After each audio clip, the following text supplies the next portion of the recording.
बहुत बहुत स्वागत है आपका। Thank you very much for coming to the session. तो आज की प्रैक्टिस शुरू करते हैं। देखिए, एक छोटा सा कॉन्वर्सेशन है। पेरेंट टीचर मीटिंग में जब हम जाते हैं तो कुछ बातें हमको करनी पड़ती हैं, कुछ सेंटेंसेस बोलने पड़ते हैं। तो उन सेंटेंसेस को बिल्कुल नेचुरली हम इंग्लिश में यहाँ पर फॉर्म करेंगे the way native English speakers do. Native English speaker जिस तरीके से अपने सेंटेंसेस को बनाते हैं बिना किसी लिटरल ग्रामर के, लेकिन बड़ा इफेक्टिव साउंड करते हैं, तो उस प्रकार के सेंटेंस स्ट्रक्चर्स हम यहाँ पर सीखेंगे। So I will be sharing my screen with you. Screen में आपके साथ में शेयर कर देता हूँ। देखिए, ट्रांसलेशन बिल्कुल भी नहीं करना है। यहां पर हम हिंदी सिर्फ इसलिए लिख रहे हैं ताकि समझ में आए किस विषय में बात हो रही है, राइट क्योंकि 10% इंग्लिश है जो हिंदी इंग्लिश ट्रांसलेट की जा सकते हैं एक दूसरे से sentences. Rest 90% of the English is spoken its own way which has no connection with Hindi. We always get stuck while talking in English just because we try to translate Hindi sentences into English in the same word order। सारे शब्दों को बिल्कुल भूल जाइए। मुझे बुलाने के लिए बहुत बहुत शुक्रिया। अब मान के चलिए पेरेंट कह रहा है ये टीचर से कि बुलाने के लिए बहुत बहुत शुक्रिया। शब्दों को भूल जाइए, आप शुक्रिया अदा कर रहे हैं किसी काम के लिए, आपको समय दिया है किसी ने। देखिए कितने तरीके से कहा जा सकता है। Thank you very much for inviting me. मुझे बुलाने के लिए बहुत बहुत शुक्रिया। Thank you very much for inviting me. देखिए हमारे माइंड को एक ट्रेनिंग मिली हुई है, मैं आपको बताता हूँ होता क्या है। जब बुलाने की यहाँ पर बात आई तो हमारा माइंड तुरंत याद कर लेगा call. Thank you very much for calling me, right. तो भले बुलाना वहां पर भी इस्तेमाल होता है, उसका मतलब है, लेकिन हमको सिचुएशन समझनी पड़ेगी। हम फील क्या देना चाहते हैं, क्या सिचुएशन में बात हो रही है, उसके हिसाब से वर्ड्स यूज होते हैं। तो सीखने का बेस्ट तरीका क्या होता है? You just keep listening to this kind of sentences and sessions. इनको सुनते चले जाइए, सिचुएशन के हिसाब से समझ आ जाएगा। आप दूसरे तरीके से कह दीजिए thanks for having me, thanks for having me here. यहाँ पर अब इसका हिंदी ट्रांसलेशन बना करके देखिए। लेकिन कुल मिलाकर के ये बिल्कुल कॉमन सेंटेंस है। जब आपको किसी ने समय दिया है, कहीं इवेंट में आप मौजूद हैं, तो thanks for having me on the stage. Stage पर मुझे बुलाने के लिए या यहाँ पर रखने के लिए हिंदी नहीं बन पाएगा। Getting my point? उसी प्रकार से हिंदी का इंग्लिश बनाएंगे तो मजा नहीं आएगा। So thanks for having me. मान के चलिए एक और तीसरा सेंटेंस आप बोल सकते हैं, thanks for taking time to meet me. समय निकालने के लिए शुक्रिया। Thanks for taking time to meet me. मुझसे मिलने के लिए बहुत बहुत शुक्रिया। कुछ एक सेंटेंसेस है जिनका ट्रांसलेशन हो जाता है तो हम हर सेंटेंस पे वही रूल अप्लाई करने की कोशिश करते हैं, तो वो नहीं करना है, राइट। और look at the next sentence.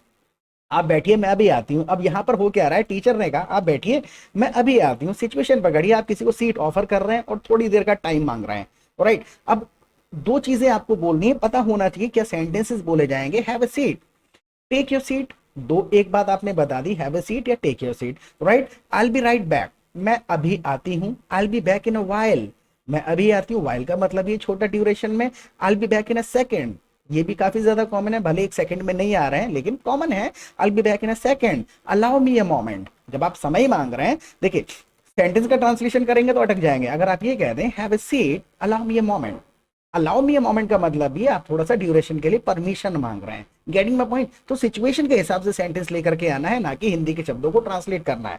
Look at the next sentence. मैं इसके बारे में जानने के लिए बहुत एक्साइटेड हूँ, इसके बारे में जानने के लिए बहुत ज्यादा एक्साइटेड हूँ। अगर आप एक्साइटेड हैं, आई एम वेरी एक्साइटेड, बहुत ज्यादा एक्साइटेड हूँ। I am very excited to know how he is doing in studies. How he is doing in studies कहा जाएगा, क्योंकि आप पूछ नहीं रहे हैं, आप स्टेटमेंट है आपका, बोल रहे हैं ना। So I am excited to know how he is doing in studies, studies में कैसा कर रहा है। How he is doing. Getting my point? मान के चलिए कि आपको किसी से पूछना है कि आपकी जॉब कैसी चल रही है। So how are you doing with your job, how is your job going. तो ये बहुत सारी चीजें इंटरचेंजेबली यूज करी जा सकती हैं and the message will remain same. अब वो कैसे आएंगे sentences? Only by listening to this kind of sessions. जब सुनेंगे तो पता चल जाएगा एक सिचुएशन में सेंटेंस को कितने तरीके से बोला जा सकता है। I am looking forward to discussing his progress in studies. I am looking forward to, एक थोड़ा फॉर्मल हो गया। देखिए, I am eager to know about his studies, I am eager to know, I am excited to know, लेकिन I am looking forward to discussing, I am looking forward to knowing about his studies, इसकी studies के बारे में, right. देखिए इसमें logic बस यही है, लुकिंग फॉरवर्ड टू एक फॉर्मल टर्म है और लुकिंग फॉरवर्ड टू के बाद हम वर्ब के साथ आईएनजी लगा देते हैं। हम looking forward to discussing his progress in studies, यानी कि उसकी प्रोग्रेस बताइए कि कैसा कर रहा है। आई होप इतना ग्रामर आपको पता ही होगा। लुकिंग फॉरवर्ड टू के साथ आईएनजी लगा लेते हैं। Now look at the next sentence. ये पढ़ाई में कैसा चल रहा है, ये पढ़ाई में कैसा चल रहा है। तो बिल्कुल ट्रांसलेशन नहीं है पॉसिबल। सिचुएशन समझ जाइए, उसकी प्रोग्रेस पूछ रहे हैं, पढ़ाई में कैसा चल रहा है। So how is he doing in studies, ये क्वेश्चन है। How is he doing in studies, got the point. How he is doing in studies कह देंगे तो ये सेंटेंस का ग्रामर गलत हो जाएगा। सारा गेम वर्ड ऑर्डर का है, लिटरल ग्रामर यूज नहीं होती है। वर्ड्स अपनी जगह पे लगे होने चाहिए। सब कुछ तो ठीक है, लेकिन इसकी मैथ्स बहुत कमजोर है। आपको अगर बताना पड़े कि सब कुछ ठीक है। अब ये सिर्फ सेंटेंसेस नहीं है, देखिए सेंटेंस स्ट्रक्चर्स हैं, हो सकता है पढ़ाई के बाद छोड़ के आप किसी शादी में बैठे हुए हैं, आप कह सकते हैं सब कुछ तो ठीक है, बस ये कोल्ड ड्रिंक पसंद नहीं आई, राइट, सब कुछ तो ठीक है लेकिन वो गुस्सा बहुत करता है, राइट। तो ये सिचुएशन के हिसाब से आपको स्ट्रक्चर अगर पता चल गया, 300 करीबन सेंटेंस स्ट्रक्चर्स हैं, अगर वो आपको आ गए सिचुएशन के हिसाब से, तो समझ लीजिए you have mastered this language, आ गई आपको पूरी इंग्लिश। तो सब कुछ तो ठीक है लेकिन इसकी मैथ्स बहुत ज्यादा कमजोर है, तो everything else is fine, else word use कर लेंगे, तो आपने एक एक्सेप्शन बता दिया कि ये एवरीथिंग एल्स इज फाइन, और आगे कुछ बताने वाले हैं जो ठीक नहीं है। So everything else is fine but he is struggling with maths, struggling with maths यानी इसकी मैथ्स कमजोर है। जब भी आप किसी चीज के साथ स्ट्रगल कर रहे हैं, यानी किसी चीज में आपको मेहनत करनी पड़ रही है, अच्छा परफॉर्म नहीं कर पा रहे हैं, you are struggling with it.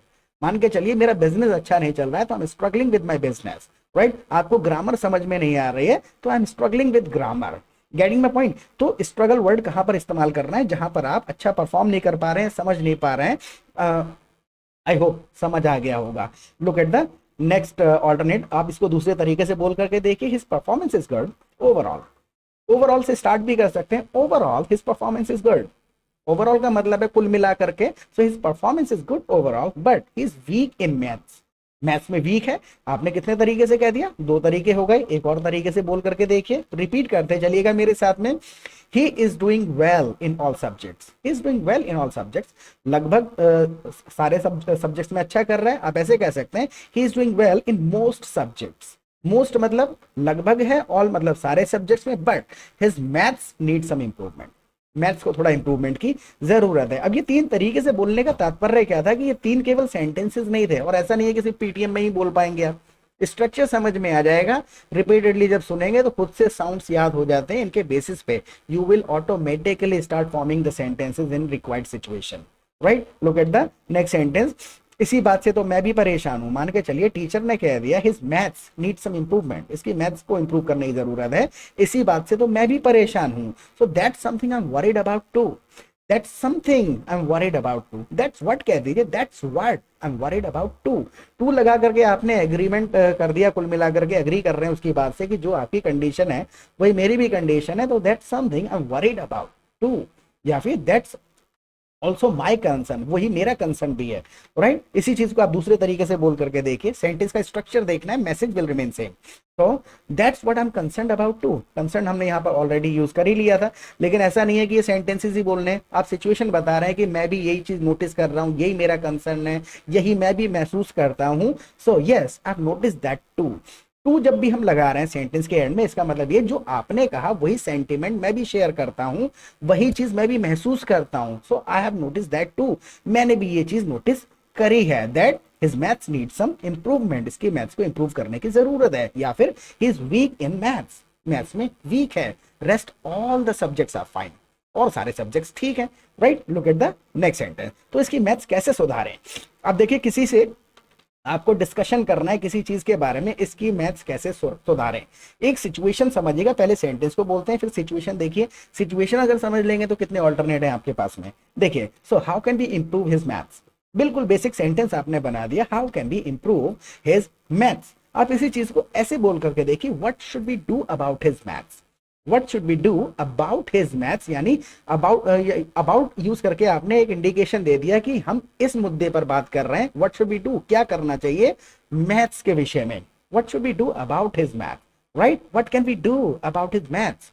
तो सिचुएशन के हिसाब से आपको पता होना चाहिए, अबाउट जब हमने यूज कर दिया तो कुल मिला करके उस मुद्दे पे हमने एम्फेसाइज कर दिया, इसके बारे में बात हो रही है, क्या करना चाहिए about his maths, right. Now look at the next sentence. मुझे लगता है आपको इसे मैथ्स की ट्यूशन लगा देनी चाहिए।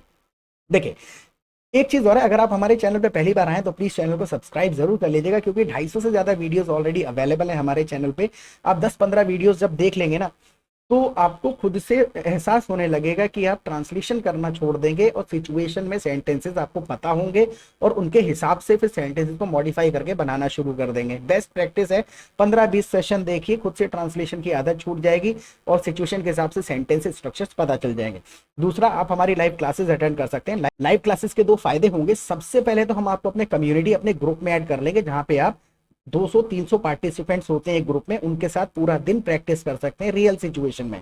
ग्रुप में पूरा दिन कॉन्वर्सेशन चलती रहती है, लोग रैंडम टॉपिक्स पे बात करते रहते हैं, तो हमको सेंटेंस स्ट्रक्चर्स पता चलते हैं, ब्रॉड वोकेबलरी पता चलती है कि कौन से शब्द का क्या मीनिंग है, सेंटेंस को कितने तरीके से फॉर्म किया जा सकता है। कोई बेसिक तरीके से सेंटेंस बनाता है, कोई उसको इडियोमेटिकली फॉर्म कर देता है, कोई उसकी जगह लिटरल इडियम ही यूज कर लेता है, कोई फ्रेज यूज कर लेता है। सारा गेम एटमॉस्फेयर का है।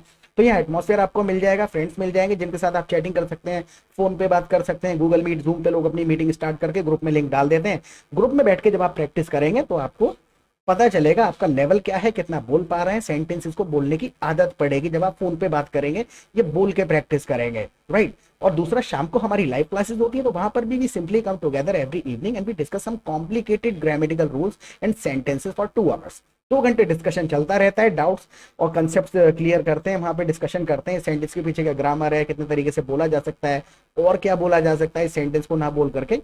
15-20 दिन लगेंगे, कंसेप्ट एंड डाउट्स क्लियर हो जाएंगे, सेंटेंसेस को आदत में डालने के लिए प्रैक्टिस पार्टनर्स यहाँ मिल जाएंगे, ब्रॉड इंग्लिश पता चल जाएगी। जब आप पूरा दिन ग्रुप में चैटिंग करेंगे, देखेंगे, सुनेंगे, पता चल जाएगा एक बात को कितने तरीके से कहना है, राइट। और फीस की चिंता मत करिएगा, बहुत छोटा सा अमाउंट चार्ज करते हैं, 1 टाइम रजिस्ट्रेशन फीस हम चार्ज करते हैं, कोई मंथली फी नहीं है। तो यहाँ पे आप अनलिमिटेड प्रैक्टिस कर सकते हैं, अनलिमिटेड क्लासेस अटेंड कर सकते हैं, जब तक आप फ्लुएंटली बोलना शुरू ना कर दें तब तक, राइट। तो लाइव क्लासेस में आइएगा और let's get back to it now. मुझे लगता है आपको इसे मैथ्स की ट्यूशन लगा देनी चाहिए। अब देखिए सिचुएशन तोड़िए सेंटेंस में, मुझे लगता है, सो आई थिंक, और आपको क्या करना चाहिए, you should consider, I think you should consider, आपको कंसीडर करना चाहिए getting him some maths tuitions, right. I think you should consider getting him some maths tuitions, उसको मैथ्स की ट्यूशन देनी चाहिए। So I think you should consider getting him some maths tuitions, उसको maths की tuition आपको दिलवानी चाहिए, connection बना देना चाहिए, लगा देनी चाहिए, वट एवर, गेट का जो भी मतलब आप समझ लें नाउ। लेकिन हमारे यहाँ कोई अच्छा टीचर ही नहीं मिलता, हमारे यहाँ कोई अच्छा टीचर ही नहीं मिलता है, लिटरल ट्रांसलेशन नहीं करेंगे, आप क्या बताने की कोशिश कर रहे हैं, something is difficult for you, teacher नहीं मिलता है, टीचर मिलना थोड़ा सा मुश्किल है। So it's very hard to find a good tutor, it's very hard to find a good tutor around my house, around my area, in my area, या फिर it's very hard to find a good tutor where I live, जहां मैं रहता हूं। तो तोड़ तोड़ के सेंटेंस का स्ट्रक्चर आपको पता होना चाहिए, आप एक सेंटेंस को मॉडिफाई कर सकते हैं, लिटरल ट्रांसलेट नहीं कर सकते हैं। So it's very hard to find a tutor where I live, जहां मैं रहता हूं वहां पे ट्यूटर को ढूंढना मुश्किल है, या फिर it's very hard to find a tutor near my house, घर के आसपास, राइट।